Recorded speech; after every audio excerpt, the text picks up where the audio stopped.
Hello everybody. We're back again for another session of or another class of Reading Writing 1, and this time it's week 27. So I'm glad y'all could come, and we are going to start out just like we always do. We're going to start out with our Foursquare with our writing. And this time we have a Foursquare that's entitled It Would Be Great to Visit Disney World. How many of you have been to Disney World? It's a fun place to go. I've been there a couple of times with my kids. But we're going to write about that. And remember last week when we had our Foursquare, we started adding a detail to each of our squares. Okay, a whole bunch of the year, the last many weeks, we have had just one sentence in each of the squares. Well, last week we started talking about adding a detail to each one of the squares. So that's what we're going to work on today. And this is what you have in your packet. Okay. They've already given you a good start because they've already put the first sentence in every one of the squares, and so this is what you've done before. So all it would read would be, "It would be great to visit Disney World. It would be fun to meet Mickey. I would like to go on rides. The parade is great. I would love to go to Disney World." So just like that, it makes a nice little paragraph, doesn't it? But you are going to add the details to it this time. All right, so get your paper out, the one that looks like this, and we're going to work on filling out each one of those squares, a detail on each one of those squares. Now, I'm going to also show you what I have done, what I have written in those squares, but you don't get to copy it because you've got to make your own sentences up, okay? Just think about you going to Disney World and what are some things that you would love about Disney World, and the things that you would love are different maybe than the things I would love. So that's why we're each writing our own this time, all right? And I can hear an airplane coming, so in a minute I'm going to have to stop till it passes over.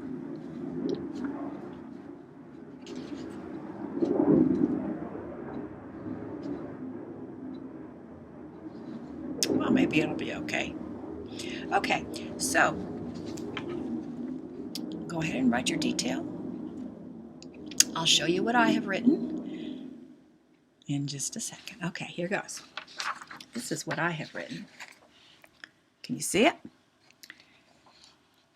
The sentence is, "It would be fun to meet Mickey." And my detail is, "I have always wondered what he was really like." All right, is there something about Mickey that would make you think it was really fun to meet him? Just think about it and write that down for your detail, okay? On your second square, it says, "I would like to go on rides." And even if you haven't been to Disney World, maybe you've been somewhere else to another kind of amusement park, even just a small one, and you've seen pictures and all that, and you can think about what kinds of rides might be at Disney World. And even if you haven't been to Disney World and you don't know those exact rides, you can just sort of think of, what kind of rides would I like to go on, okay? And I like rides that go through water, the ones that get you all wet. Now, I don't think I would like it so much on a cold day, but on a hot day, it's kind of nice to just get all wet. And so that's why I like those kind of things. Okay, so on my second one,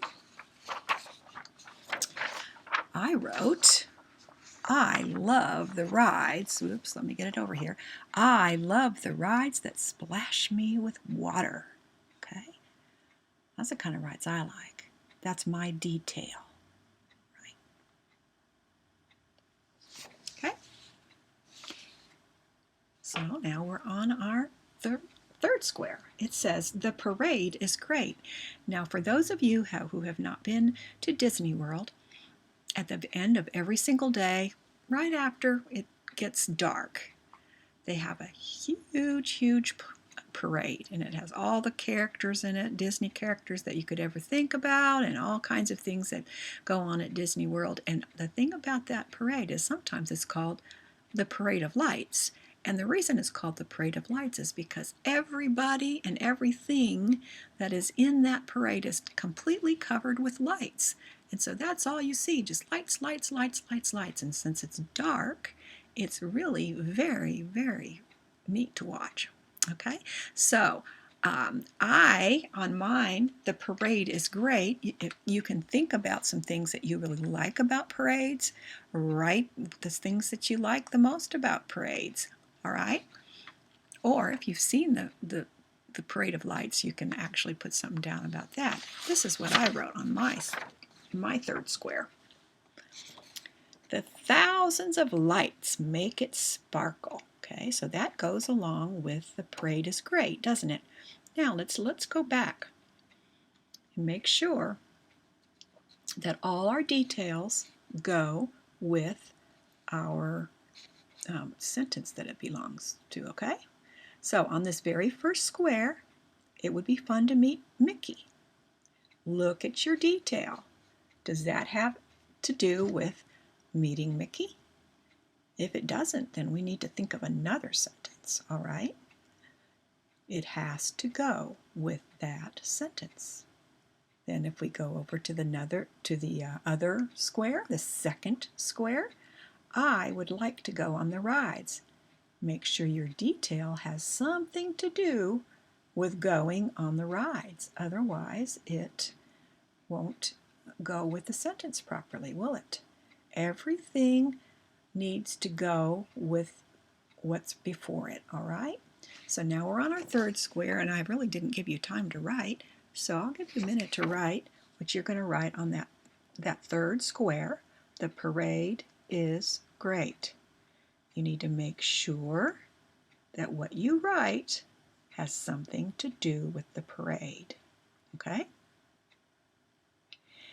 Now they've already given you a summary sentence. I would love to go to Disney World. That's pretty easy, isn't it? So you don't have to write anything in that box. So now you have written a four-square that has a topic sentence, and then it has 3 topics or subtopics to go underneath that sentence. And then each one of the subtopics has a detail for it. All right, so what you're going to do is you're going to save this. Be sure to save this foursquare because you're going to be needing it next week. And we're going to be writing a paragraph using that foursquare. All right, so don't lose it. Keep track of it. All right, now we're going to read our poem. Can you get your poem out? It's about subways. Put this over here. How many of you know what a subway is? A subway is a train, and you can see by the picture here. The subway is a train, but instead of going on tracks on top of the ground, it goes on tracks on underneath the ground, and you can't really see it in this picture because it just shows the subway without anything that's around it. But they go through big tunnels underneath the ground so that they don't take a lot of room above ground, so people can travel underneath the ground from place to place. And we don't have too many of those here, but there's a lot. There's a lot of them on the East Coast in New York and in New Jersey and Washington D.C. and all those places. There's lots of underground subways. But this is about someone who is, I guess, pretending he's a subway. Have you ever thought about that? Pretend you are a dragon. Live in underground caves. Roar about underneath the city. Swallow piles of people. Spit them out at the next station. Zoom through the darkness. Be an express. Go fast. Make as much noise as you please. So what is the poet comparing a subway to here? At the very first line, pretend you are a dragon. she's kind of comparing a dragon with a subway. Isn't that interesting? And you know, Subway, when Subway stops at the station, all kinds of people go in, and it's usually really crowded. They just pile in and pile in and pile in, and then the doors close, and they go to their next station, and then the doors open, and whoosh, everyone piles out and piles out and piles out. And so the poet is kind of picturing that as a dragon swallowing up a lot of people and then spitting them back out again. So that's a pretty good imagination, if you ask me. All right, that's kind of a fun poem. All righty. We don't have a lot today, but we're going to work on your composition book, and we're going to work on something called word analysis. That sounds like a very big fancy thing, but it's really not. All it means is figuring out words you don't know. So if you'll go ahead and get your composition page out, you'll see a big smiley face there with big eyes, and it has 3 different ways listed, and we'll talk about each one. About if you come to a word and you just flat out don't know what it is, there are a couple of different ways that you can find out, if you know, besides just asking somebody. All right, or you could always go to a dictionary, but sometimes you can just figure it out on your own. Okay, so the first way that you might look at a word is you might look at a word like seashell. See this word right here? Seashell. What do you notice about this word? Let me see if I can get it up here where you can see it. Okay. What do you notice about this word? It is a compound word, isn't it? Do you remember what a compound word is? Compound word is a word that has more than one word in it. So what are the 2 words in this sentence, in this word? One is sea, one is shell. See this? Sea and shell. Sometimes it's if you have a word that's a compound word, all you have to do is divide it up into its words, and it's a lot easier to tell what the big long word is, isn't it? So this word is seashell. So first thing you can do is when you come to a word that you don't know is look and see, well, is that a compound word? Are there other words in that word that are smaller that I might know? Okay. Then there's another way that you can figure out a word. If you look at a word and you see that it has a prefix, and we've done a composition page about prefixes, and a prefix is a small word beginning that goes in front of a main word. Okay, sometimes it changes the meaning of the word. Like if you say the word run, but then you say the word rerun. If you run a race, then you rerun the race. You run it again, don't you? Okay, so re is the prefix. Sometimes words have suffixes after them. So it's the same kind of thing, except it's a word part that goes after a word. All right, so let's look at the word dis. I'm not going to even tell you what the word is. You just look at this word. And you can see this word has a prefix on it. It's dis, dis. All right. So if you take that dis off, what do you have left? You have the word dis, you have the word agree. Okay. So here we go. We've got dis. I've divided it up so that dis and agree are divided. All right. It's a lot easier to read the words when you divide them like that. Take off the suffix, put, and then just read the word by itself. Okay.